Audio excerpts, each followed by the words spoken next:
Yeah, that's what happened, and I'm gonna play this video because this is important. I want to share you part of my experience as well that I still uh, feel to this day.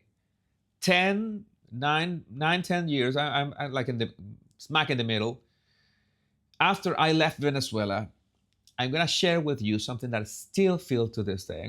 I play this clip of the survivor of the Maduro regime should be required viewing for every American, and it should be played on every news station in America before anyone forms an opinion about the Venezuela op. An American that hasn't lived the terror of socialism will never understand what is going on right now. I don't care if you have a master's degree in whatever, unless you live it in your own skin, you won't ever understand it. And I think it's terribly disrespectful for anybody to tell Venezuela how we should react to that. I think it's terribly disrespectful to the people that have died, saying that Maduro shouldn't be where he is. And I left my country with just the clothes I was wearing and a little bit of diapers and milk that I had left. Don't you dare telling me that this is not a reason for celebration. When I first come into the United States, I cried and had to turn around to my husband and ask him to please help me to open the shower because I didn't even know how to open the shower. When I walked into Walmart and I saw so many options to eat, I couldn't believe myself. Our reality is different. We want to live. And you guys have everything in this country, more than you could ever imagine. And I just wish that you could love it a little bit more and respect it a little bit more. Because if I had to give my life for America, I would. This is not an exaggeration. You might say, how long have you been in the United States? Have you I don't know, are you taking things for granted? Have you don't you still have that reaction to when you go to and you see all the things in the world? I'm gonna tell you one thing. Yes, it was a shock. It was a shock when you leave Venezuela. And I had traveled a lot to the United States before leaving Venezuela. So again, I remember two of my favorite places: Publix, Whole Foods. That's something that I just can't get enough of.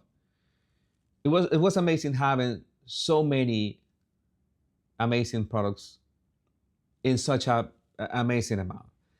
You could find them in Venezuela, but in very tiny spots. Okay, I'm not gonna say that you couldn't find them, but if you went to a supermarket in Venezuela, it was let's say a different experience. And most of the time, you have to be in a WhatsApp group that told you that okay, there's a powder milk arriving at the market. I remember that I lived next to this very small mall by United States Matrix. It was a small mall, had a supermarket, and we had the WhatsApp group of somebody who said, "Okay, we know that powder milk arrived." Powder milk was I don't know. I felt like I was I don't know in the Middle Ages or something, because I had to stop doing whatever I was doing and run to be able to buy powder milk.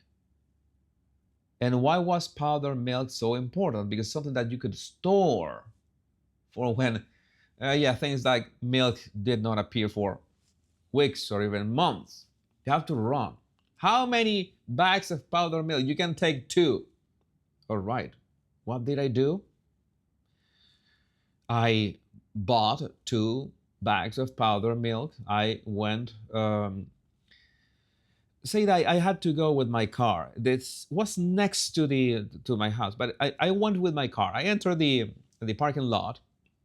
I went to my car. I deposited the 2 powder milk bags, and I went to the supermarket again to buy 2 more bags. And I did like 5 times, and I got to get 10 powder bags. Everybody was doing that. We were desperate. But there's another thing. There's another thing uh, that hasn't changed in me. I still feel like this is something that I will never, a sensation that almost 10 years after the fact, I still feel. And it's hot water. Being able to take a shower with hot water. When I left Venezuela, I simply don't remember the last time I was able to take a proper hot shower for many reasons. I'm not going to elaborate on that. But one of them, the it's not like I didn't have the means to install a water heater. No, the problem is you need two things for hot water. You need a water heater, of course. It's something that it's natural, right? It's the only way to heat water. But what is the other thing that you need for hot water besides the water heater? Let's see if you can guess. What else do you need for uh, hot water besides the water heater? Let's see if anyone you have the water heater. What else do you need? I'm pretty sure that you can guess this. It's very easy. It's a very easy question. What do you need? Let's see who comments that first. I'm going to highlight the first comment. Say, what do you need? And it's something that I still feel to this day. Every time I open, oh yes, SSJB, you need water. Yes, imagine that. You need water. You could have the water heater, but yes, bitch girl, Jax, you need water. You could have the best heater in the world. You don't have water. You have to heat the water in the kitchen, and you have to essentially, you have to. I remember that I lived in a fifth floor, and again, because of reasons, most of the time the lift was not working, and sometimes let's say I was really fit. The silver lining, I was very fit back then because I had to carry a ton of water, both the drinkable and the not drinkable. And at the end of the day, I was so tired because of everything, not to mention the electricity, which we were ration, that is a word, electricity a lot. We had special days of rationing at 8 hours without electricity. Sometimes it was at night, and it was not fun at all. And sometimes we did not have lifts, things like that. So most of the time, we're talking about 11 p.m. I was exhausted for everything. There was no internet. There was no electricity. There was a problem with the water. You have to run and buy the goddamn powder milk at the market.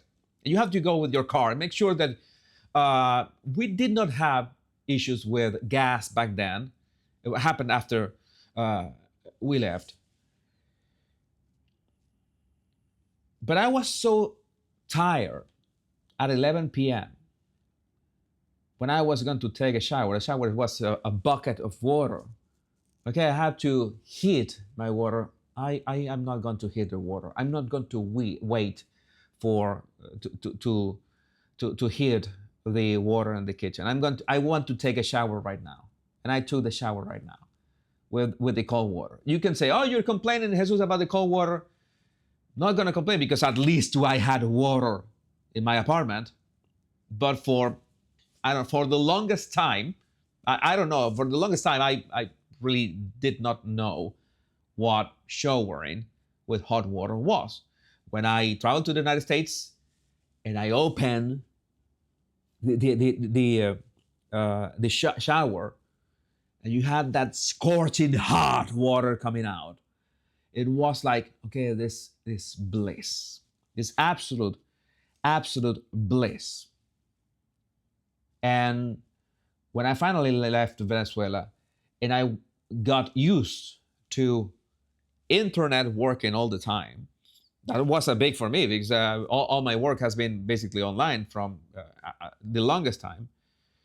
Electricity working all the time. Yeah, I think in 10 years, I have experienced two blackouts that lasted 3 hours, something like that. Something that in 10 years, and the hot water. So you may think that this is such a small thing, showering with hot water. For me, for Jesus Enrique Rosas, it's not a small thing. I still, to this day, every time I shower and I open the hot water and I feel the hot water, it's a feeling that I cannot describe. It's a feeling of I am living in the first world. I'm living in civilization. I'm living. I'm experiencing this luxury. I feel it as a luxury, and that's why I see so many people dismissing this, taking for granted so many things that they have. And I can understand because I've been through stages of my life, and I also lived through the part of Venezuela who was really wealthy. I understand. You have to. I don't know. I don't want you to experience that. I just want you to imagine that. That's why I tell you about my experiences. I can be really crazy. I can tell you all sorts of anecdotes about back in the day about Venezuela. And no, I don't miss any of that. I absolutely don't miss any of those experiences. But at the same time, I am grateful for having lived that because that allows me to appreciate small things like showering with hot water. Such a small thing.